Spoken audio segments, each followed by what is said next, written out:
નમસ્કાર દર્શક મિત્રો, આપ જોઈ રહ્યા છો NN ન્યૂઝ. હું છું એન્કર અર્પિતા પટેલ. હવે જોઈએ અગત્યના સમાચાર. દક્ષિણ ગુજરાત મુસ્લિમ સમાજ દ્વારા જિલ્લા કલેક્ટરને આવેદનપત્ર.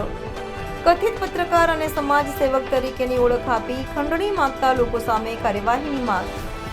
સુરત અને નવસારી જિલ્લામાં આવેલ મુસ્લિમ ટ્રસ્ટની મસ્જિદ, મદરેસા, કબ્રસ્તાન, સ્કૂલ, હોસ્પિટલ તથા વકફ બોર્ડની મિલકતોને ટાર્ગેટ કરે છે આ ટોળકી. દક્ષિણ ગુજરાતમાં આવેલ ધાર્મિક સંસ્થાઓને ટાર્ગેટ બનાવી કરે છે ખંડણીની માંગણી. આ ટોળકી ખોટી રીતે આરટીઆઈ કરી કરે છે રૂપિયાની માંગણી.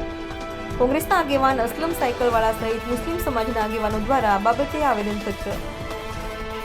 NN news Surat. દર્શક મિત્રો, NN ન્યૂઝને લાઇક, શેર, સબસ્ક્રાઇબ કરો, બેલ આઇકન પ્રેસ કરો જેથી આપની નોટિફિકેશન્સ મળતી રહે.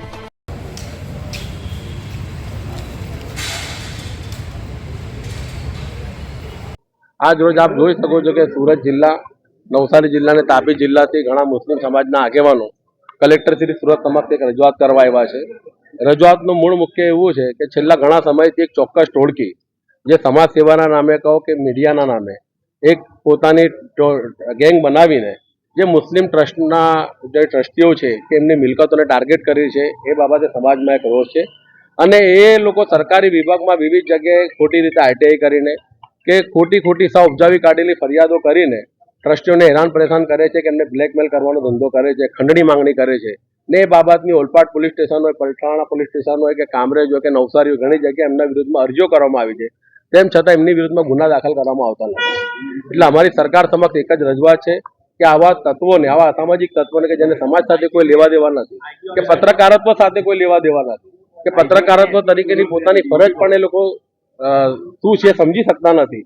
માત્ર પોતાનો ખંડની ઉરાવવાનો કે બ્લેકમેલ કરીને ધંધો કરવાનો એક પોતાનો આર્થિક સ્ત્રોત બનાવી ચૂક્યા છે. એવા વ્યક્તિઓ વિરુદ્ધમાં કાયદેસરની કડક કાર્યવાહી કરવામાં આવે. એમની વિરુદ્ધમાં જે અરજીઓ છે જે તે પોલીસ સ્ટેશનમાં તાત્કાલિક એમની વિરુદ્ધમાં ફરિયાદ દાખલ થાય અને એવા ટોળકી વિરુદ્ધમાં પાછા એવી કડક કાર્યવાહી કરવામાં આવે એવી માંગણી માટે આવી. આગળ દરેક ટ્રસ્ટોમાંથી જે ટ્રસ્ટોને લોકો હેરાન કરતા હતા એમને દ્વારા જે ફરિયાદો થઈ ચૂકી છે. ને આ જે ચોક્કસ ટોળકી છે એમનો ઇતિહાસ પણ ગુનાહિત ઇતિહાસ છે. બિલાલ શેખ હોય, સાબિર શેખ હોય કે સુલતાન શેખ, એમની વિરુદ્ધમાં ભૂતકાળમાં ઘણા ગુનાઓ દાખલ થયા છે. એટ્રોસિટીના પણ થયા છે, છેડતીના પણ થયા છે અને ખંડણીના પણ થયા છે. અને બિલાલ શેખ તો પોતે સરપંચ તરીકે એટલો ભ્રષ્ટાચાર કર્યા હતા કે આજે એમને બલેશ્વર ગામ છોડીને બીજે રહેવાની ફરજ પડી રહી છે. એટલે આવા અસામાજિક વ્યક્તિઓને સરકાર છાવરે નહીં પણ લાખ કરે એવી અમે અપેક્ષા રાખીએ છીએ. મુસ્લિમ સમાજ એના માટે રજૂઆત કરવા આવ્યો.